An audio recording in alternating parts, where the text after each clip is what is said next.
The road to 1,000 breaking runs, rack 147. This is a great rack. A lot of good shots, a lot of luck here. Stick through it. World 9-ball tour format break, 9-foot table, 4 1/8 inch pockets using a template rack, trying to make the one on the side.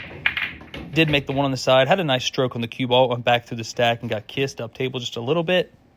I noticed the 2-ball come down here on this end of the table. I do have a nice spread, but the 9-ball's laying super tough. The 6-ball's also on the rail, and I have a lot of distance between the 2-ball and the cue ball. You see me switching cue balls. Same exact cue ball. I break with an older one, run out with a newer one, just in case it came off the table when I break. I like to preserve it, make it last longer. Now watch this first shot real close. You're thinking no big deal, roll the 2-ball in, hit the end rail, bounce out for the 3, whatever. But watch the 2-ball, what happens here. This is a lot of luck on this shot. Check it out. Taking my time as always, shooting this 2-ball in the bottom right.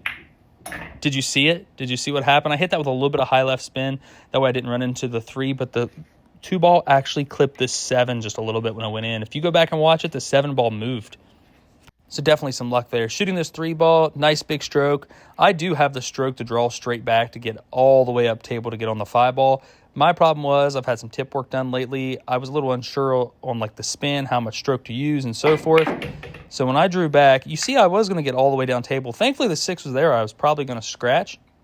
So this was definitely some luck also. It was a nice stroke, don't get me wrong. You know, it takes a little bit of skill and stuff like that to get up there. But I was lucky to run into the 6 and not scratch. But unfortunately, now I have a really difficult shot here on the 5-ball.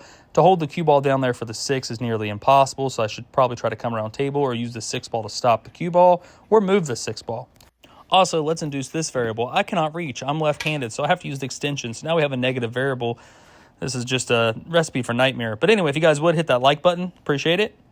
So here, pocketing the 5-ball in the upper right-hand corner pocket. I'm hitting this just center high spin to take away spin as a variable. I run straight into the 6, hoping to knock it down table here. Unfortunately, the 6-ball goes into the pocket. This was unplanned. I was just trying to knock it down table here just a little bit and hopefully be able to see it and have a good shot on it. But the 6 went in the hole as well, along with the 5-ball.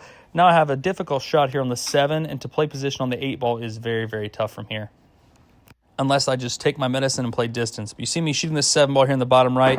I'm elevated on the cue ball there. If you go back and watch, I had a little bit of low left spin on the cue ball there, and I was actually saved by the point on the side pocket right there. I hit that shot with like 7 o'clock spin on the cue ball with elevation to get back up for the 8, and I ran into the point, which killed the cue ball out, and it slowed down and left me absolutely perfect on the 8. I got dead straight on the 8, so therefore I drew back to play the 9 in the upper right-hand corner pocket. I have to shoot it across the side pocket. The key here is just to pretend like the side pocket doesn't even exist and just use speed to make the pocket play big. Hit it nice and easy. Allow that pocket to swallow the ball. I hope you guys enjoyed this rack. Again, a lot of luck, a lot of skill in this rack, a lot of weird shots. If you would, check out my sponsors, and I thank you all for watching.